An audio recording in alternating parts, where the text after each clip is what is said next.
Yes, students, as there was some technical issue in the previous video lecture, by continuing the same lecture in the form of a new video, so we were about to see the problems on weighted average cost of capital and weighted marginal cost of capital. So, the first problem, the capital structure of a company is as below. That is, first I'll read the problem. Sources is equity shares, that is 10% expected dividend. Book value is given as 40,000. Retained earnings, book value is given 10,000. 10% preference shares, book value is 20,000. Debentures 30,000. Market value, equity shares 70,000. Retained earnings is not there. 10% preference shares is 15,000. Debentures 35,000. Total is coming up to 1,20,000. The after-tax cost of retained earnings is 10% and debentures is 8%. Calculate weighted average cost of capital using book value weights and weighted average cost of capital using market value weights. So we know that when we have to calculate the weighted average cost of capital, we are going to do it in a tabular format consisting of 5 columns. So solution. First, computation of weighted average cost of capital using book value weights. So which are the 5 columns? Sources, amounts, weights, after tax cost and the weighted cost. So in sources, as I told you earlier in the video lecture also, that you have to keep the sources and the amount as it is. So the sources is equity shares, retained earnings, 10% preference shares, debentures. As it is in the problem, we have to just copy it. Similarly, since first we are going to do under book value weights, just write down the values relating as per the books. Next, how do we assign weights? Weights under book value weights are assigned by 40,000 divided by 1 lakh, this is 0.4, 10,000 divided by 1 lakh 0.1, 20,000 divided by 1 lakh 0.2, 30,000 divided by 1 lakh 0.3. After tax cost is C, 10% expected dividend. So in case of equity shares, the cost is nothing but the dividend that the shareholders are expecting. So what is the after tax cost that is given is 10%. Retained earnings. Is any information given about retained earnings? Yes, the after tax cost of retained earning is 10%. So we have written 10%. 10% preference shares. Now, I already told you all that when a percentage is prefixed to a particular uh, source of fund, it represents its dividend rate. Of suppose if the percentage is prefixed against debentures, it represents the interest rate. So 10% preference shares is nothing but the 10% interest, and debentures is 8%, which is given in the question. So how do you calculate weighted cost? Is nothing but 3 into 4. So here, since I have not written the percentage symbol, so therefore individually I have written the percentage symbol. So 0.4 into 10% will give you 4% into 100, because you have to calculate in percentage.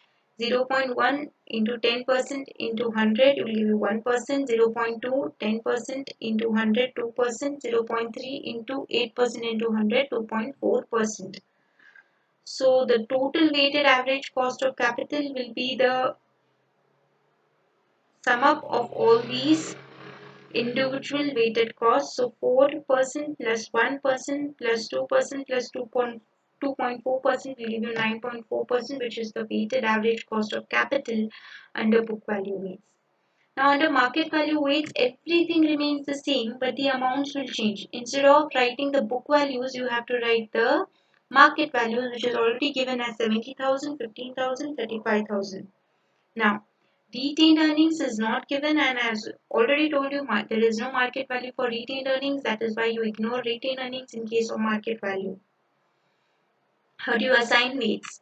Similarly, 70,000 divided by 1 lakh, you'll get 0.58. 15,000 divided by 1 lakh, you get 0.13. 35,000 divided by 1 lakh, you get 0.25. After tax cost is already given, 10% for equity shares, 10% for preference shares and debentures. is already given 8%. Remember one thing, let it be calculation of WACC using the book value weights or market value weights, the cost will remain the same under both the methods of weights. Only the weights will differ under book value weight method and market value weight method, but the cost will remain the same under both the weights.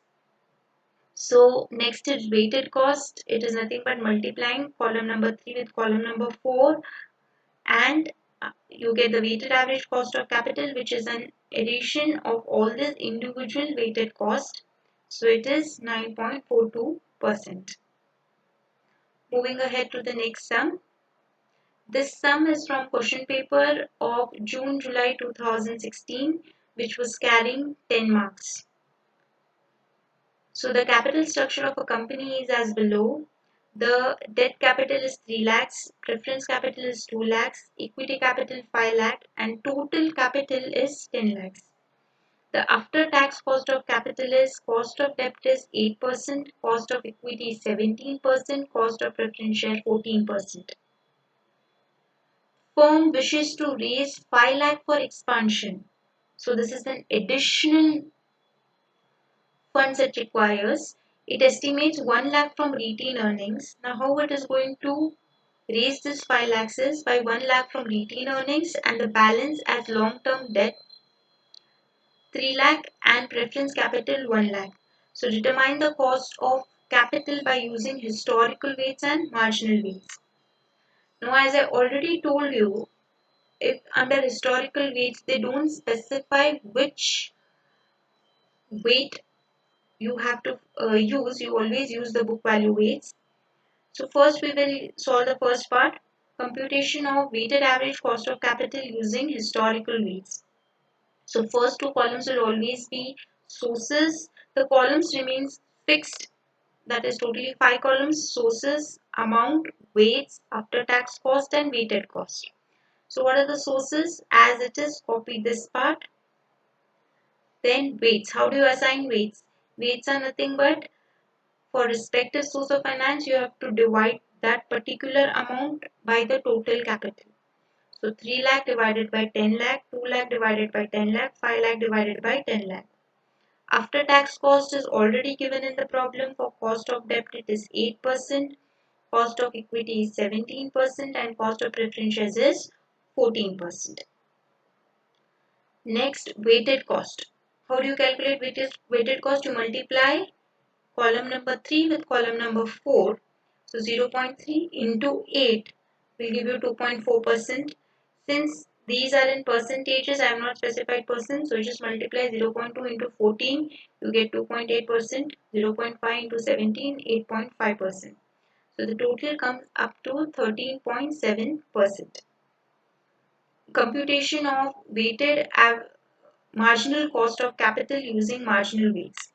Now, so for marginal weights, are we to consider the existing structure? No, only the additional funds that the company requires for expansion of a new project or for a new proposal, new investments.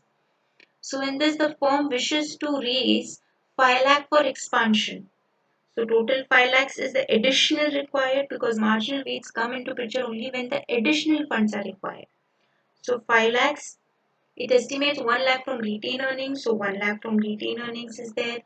Balance and balance as long-term debt of 3 lakhs. It is long-term debt of 3 lakhs. Then preference capital 1 lakh. Preference capital 1 lakh. Okay, how do you assign weights? Weights are again assigned, marginal weights are assigned based on the additional amount required under each source of funds. So 3 lakh divided by 5 lakh 0.6, 1 lakh divided by 5 lakh 0.2, 1 lakh divided by 5 lakh 0.2, which comes up to 1.0. So what is after tax cost?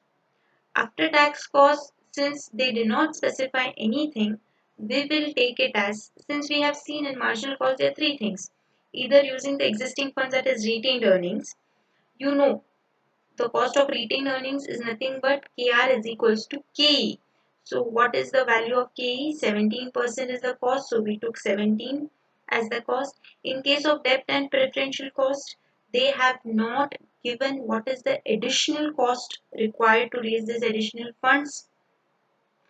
Therefore, we will be taking the same cost as the previous cost, assuming that they are in the same, they are carrying the same cost as the previous cost, so 8% and 14%. So how do you calculate the weighted cost? Is nothing but 3 into 4, column number 3 into column number 4. So the weighted marginal cost of capital is 11%. Moving ahead to sum number 3. The Sanika Limited has the following capital structure. Common shares. Common shares, ordinary shares are nothing but the equity shares. They are synonyms for equity shares. So they have 20,000 shares, which is nothing but 40 lakhs. 10% preference shares means the dividend payable to the preference shareholders is 10%, which is nothing but 10 lakhs. 14% debentures, which is nothing but 30 lakhs. So 14% debentures is nothing but that debentures are carrying an interest rate of 14%. So the total is coming up to 80 lakhs. The share of the company sells for rupees. The shares of the company sold for rupees 20. It is expected that the company will pay next year a dividend of rupees 2 per share, which will grow at 7%. Assume 50% is a tax rate, compute the WACC based on the existing capital structure. So here they are not telling us to, calculate the additional or marginal cost of capital. Existing, then you need to know that you have to use historical or existing weights.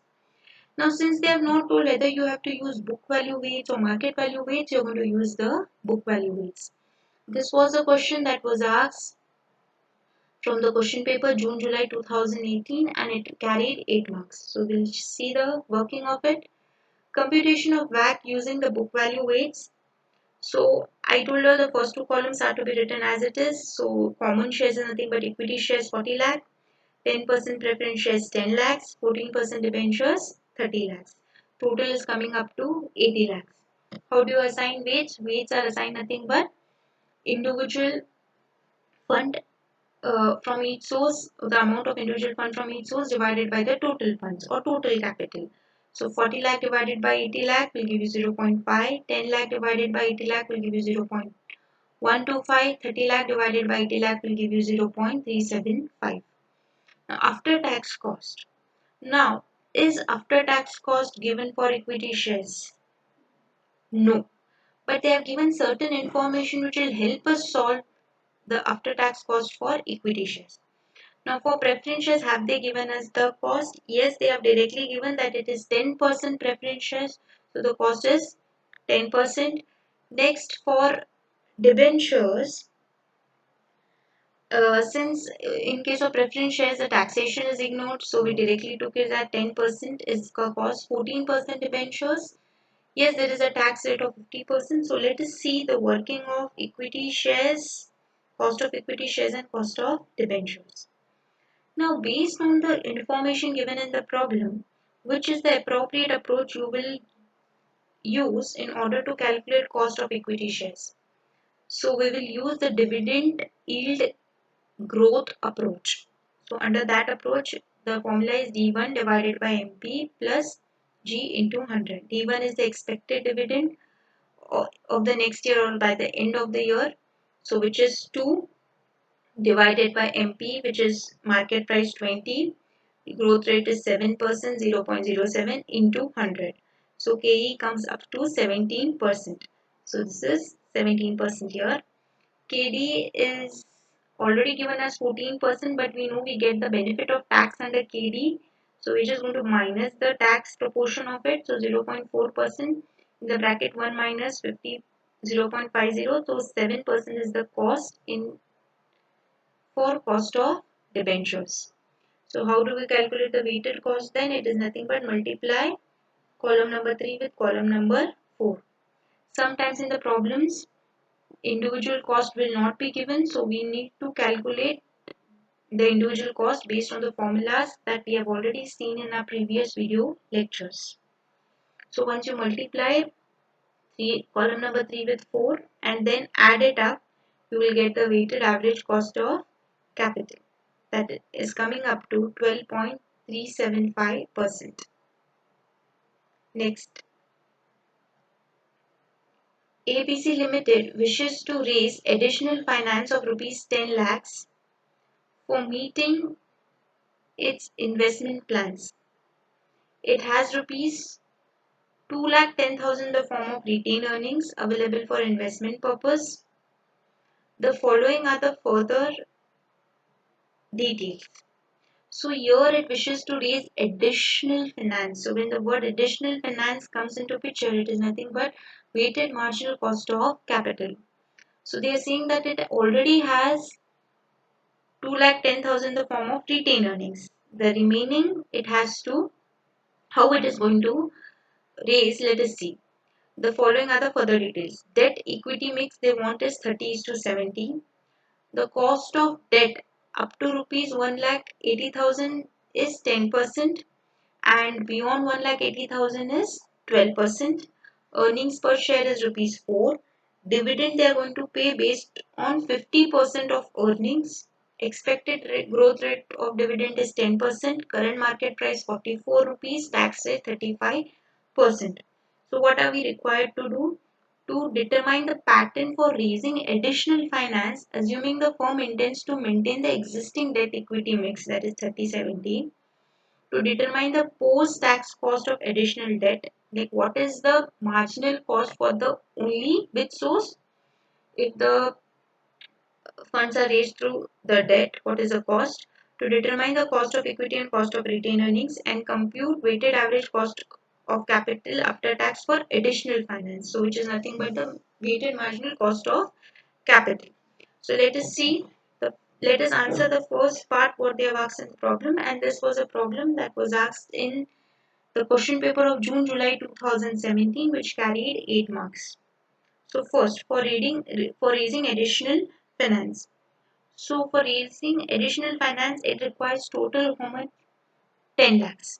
And what is the mix they want? Debt equity mix 30:70. So debentures should be 30% of 10 lakhs, which is 3 lakhs. And equity funds should be 70% of 10 lakhs, which is 7 lakhs, because debt equity mix. So debt is 30 is to 70, which is equity, and total 10 lakhs is the additional funds. So is this understood? Okay. Now, from the equity fund should be how much? 7 lakhs. So total equity fund should be 7 lakhs. Always remember equity is also having retained earnings with attached to it, because retained earnings is nothing but the earnings available with the company, and company who are who are the owners of the company is the shareholders or the owners, equity shareholders or the owners. So retained earnings always forms part of the equity. So retained earnings, already existing retained earnings we have is 2,10,000. So how we derived at this 4,90,000? Total equity required is 7 lakhs, out of which 2,10,000 is already having as retained earnings. So the additional requirement of by equity share capital will be 4,90,000. How did we get 4,90,000? 7 lakh minus 2,10,000. So 7 lakhs. Next, debt funds we require is 3 lakh. Here we require additional 3 lakh. So they are saying that, pay attention here, cost of debt up to 1,80,000 is 10%.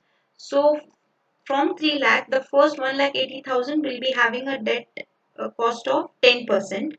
The remaining is 3 lakh minus 1,80,000, which is nothing but 1,20,000, which will be having a cost of 12%. That is why beyond rupees 1,80,000 it is 12%. That is before cost. So total is 3 lakh 10 lakhs. So did you all understand the equity and the debt mix? Total additional funds required is 10 lakhs, out of which equity should be 7 lakhs. Equity also consists retained earnings, and the debt should be 3 lakhs. Okay, next. Next is they are telling us to calculate the post-tax cost of additional debt. Now, how much is the additional debt? The additional debt is 3 lakhs, but the cost differs. For first 1,80,000, the percentage is 10% of rate of interest, and for the remaining 1,20,000, the rate of interest is 12%. So, how are you going to calculate the interest? 1,80,000 into 10%. It is how much? 18,000.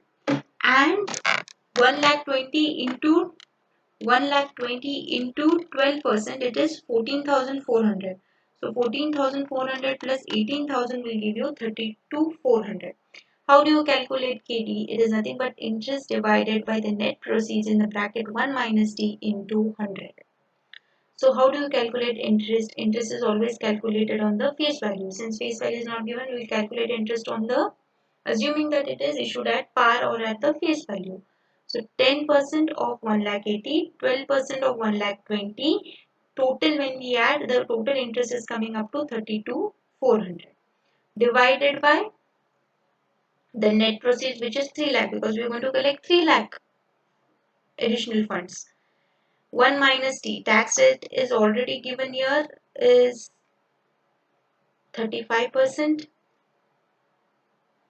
So we have taken 35% as the 1 minus tax, 0.35 into 100. So KD is coming up to 7.02%. Next, they are asking us to determine the cost of equity and cost of retained earnings. Now, cost of equity, we know there are various approaches. Now, out of the various approach, which approach can we follow? We know what is the dividend amount that they are going to pay. We know what is the growth rate in the dividend. We know the current market price. So, obviously, which formula are we going to use? We are going to use the dividend yield growth plus model. So, where D1 divided by MP plus G. Now, what is dividend? Dividend is nothing but 50% of earnings. So, what is the earnings? Earnings is rupees 4. 50% of earnings is 50% of 4 is nothing but 2. So, 2 divided by 44 plus 0.10 into 100. So, KE is coming up to 15%. And we know that KR is equals to KE. So, KR also is equals to 15%. So, now let us calculate the weighted marginal cost of capital. That is the last part they are asking in the problem. Compute the weighted marginal cost after tax. So all calculations are after tax only of additional finance. So what is the total additional finance required is 10 lakhs. So we have written here 10 lakhs. Out of that 10 lakhs, through that it is 3 lakhs, retained earnings it is 2 lakh 10, and equity share capital it is 4 lakh 90,000. How are we assigning weights? 4 lakh 90 divided by 10 lakhs, 2 lakh 10 divided by 10 lakhs, 3 lakh into divided by 10 lakhs. We have already calculated the cost of capital for each source in the working note. So 15% is for the equity capital, retained earnings, and for debt it is 7.02. How do we calculate weighted cost? Multiply column number 3 with column number 4. So 0.49 into 15, 0.21 into 15, and 0.30 into 7.02. So when we add this up, we get the weighted marginal cost of capital as 12.61%. I hope you have understood this sum. Go now, revise it and go through it thoroughly. Any doubts, you can contact me. Next, problem number 5 is a question from question paper June-July 2018 carrying 8 marks. Okay. So Sridhar Company Limited has the following financing mix. Equity capital is 100 lakhs, preference share capital 120 lakhs, retained earnings 120 lakhs, 14% non-convertible debentures 70 lakhs, 14% term loans 100 lakhs, and total comes up to 400 lakhs. The equity shares of the company are trading at 25, so this is nothing but the market price of equity shares. The next expected dividend per share is rupees 2. Next expected means dividend at the end of the year. It is nothing but rupees 2, so which is D1. And the DPS is that is dividend per share is expected to grow at 8%. So this is nothing but the growth rate. So obviously for KE, which method or approach is to be followed? The dividend yield growth plus model, that is D1 divided by MP plus G into 100. Next, the preference shares are redeemable after 7 years. So it is calculating the cost of redeemable debentures, redeemable preference shares. and are currently quoted at 75 on the stock exchange. The debentures, so 75 is the net proceeds. The debentures are redeemable after 6 years at par and their current market price is 19. So debentures, which formula you are going to use? Redeemable debentures, and the tax rate is 50%. So what is WACC of the company? So in this problem, they are not given us directly what is the cost of capital. So first here we need to calculate the individual cost of capital. Then we have to calculate the weighted average cost of capital.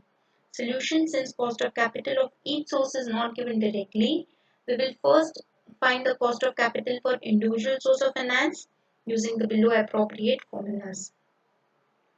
So working note, already told you for calculation of KE you are going to use this formula. Just substitute into the figures and get the answer. Uh, Calculation of KP, I am not going to go in deep in all this because already in my individual video lectures I have covered in detail how to calculate the individual cost of capital. KP, you are going to use this formula: PD plus RV minus NP divided by N, the whole divided by RV plus NP divided by 2 into 100. So NP was given as 75 and RV, since nothing is mentioned, we have taken it as rupees 100. So just substitute and get the answer. And they're redeemable after 7 years, that is why N is taken as 7. And KD also, we know the formula. Just substitute the values into the formula and get the answer. Interest for KD is already given here as 14%. So we have taken as 14, and in the bracket NP is already given 90 and 100, we have assumed the RV to be as 100, and we have derived at the cost of debentures. Cost of term loans, interest rate is already given 14%. Here 14% term loan, so the rate of interest is 14 and it has cost benefit attached to it. So we are going to do multiply by 1 minus the tax rate. So the cost of term loans is 7%. So now we're going to calculate using the book value weight since nothing is mentioned in the problem. So first write the sources and the amounts as it is. So however this is given, just copy this as it is in the solution. So we have done the same. Now how we are going to assign the weights? Weights are going to assign based on the amount or proportion of each individual source to the total capital. So 100 divided by 400 you get 0.25. 10 divided by 400 0.025. 120 divided by 400 0.3. 70 divided by 400 0.175. 100 divided by 400 0.25. And after tax cost is, we have already calculated the after tax cost: 16%, 17.79%, 16%, again because cost KR is equals to KE. So the cost of equity will be equal to the cost of retained earnings. Debentures 8.25% we have calculated, term loan 7%. So how do you calculate weighted cost? Weighted cost is nothing but column number 3 into column number 4, multiply individual. First find out the individual weighted cost for each source of finance and then total the weighted cost of each source of finance. Once you total this each source, you will get 12.44%. That is the weighted average cost of capital.